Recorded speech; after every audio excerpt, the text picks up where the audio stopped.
Hi, I'm back at EMEX London, this time with Philippe Berard, CEO of Voltaware. Philippe, what do you see as the biggest problem with current energy monitoring products in the domestic market?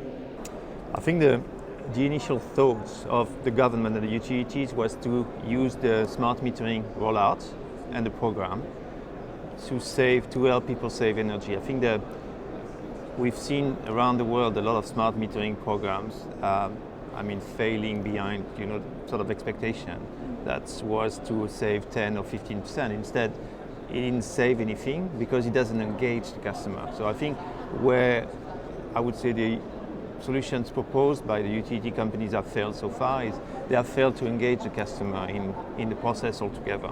I think that the solution that we have designed is meant to be self-installable, very quick to install, less than a minute, and give information to the customer or the consumer that they can easily grasp. In other words, not talk about kilowatt hours, which is a nonsense for most of us, but talk about money, how much your dishwasher costs you in a month, how much your immersion heater costs you in a month, and things like that. So I think the platform that we have designed aimed at balancing that and putting the power back into the consumer hands so they see what they consume. That's a platform for them as opposed to a platform for the utilities.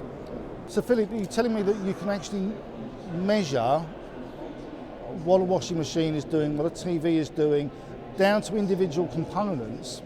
Tell me more about that. I think that's exactly the technology that we developed, or the invention of the company, as they say in intellectual property. So we spend quite a bit of time building in the platform something which is called a machine learning algorithm. So we learn from the way you use your energy to be able to classify the things that you are using and then be able to say, this is a dishwasher, this is a washing machine, this is your television. And we actually don't guess. In the experience with the end user, we get the end user to tell us when he's using his TV, when he's using his dishwasher. And once the end user has labeled what we call the signature, the appliance, we use the same label on and on and on. In other words, we don't want to tell you that you have switched the television because you know that you have switched the television, so there's absolutely no point telling you. But we use that information to label the things that we have found. Once the customer is aware of what are the things that are consuming the most, because most of us, we don't know whether a dishwasher consumes more than a washing machine or it consumes more than a thermal dryer, but once it's there on your screen, on your app, and you can see which one is consuming the most, you become more sensitive to turning it on. And instead of running your dishwasher 3 or 4 times, you'll say probably once is enough. Now, Philippe, biggest problem with that domestic market is what are you going to do about the issue of children leaving the doors open, leaving the fridge door open, the absolute nightmare that they are.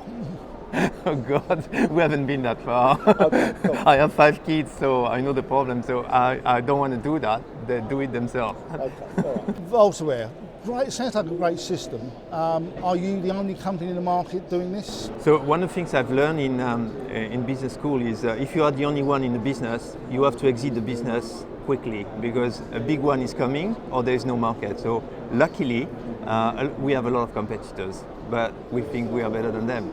And in the future, what do you think in the next 5 to 10 years will be the secret of further engagement with consumers? I think I don't know if he answers your question, but I give you my view on that. There are 2 models that we looked at. We looked at the model where we sell to the consumer direct, which is a very difficult model to crack because you need a lot of money in marketing.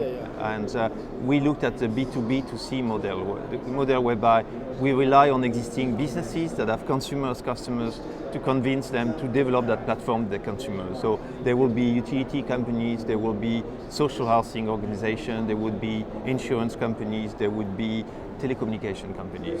That's the way we engage eventually with the end consumer through, let's say, what I call the aggregation point.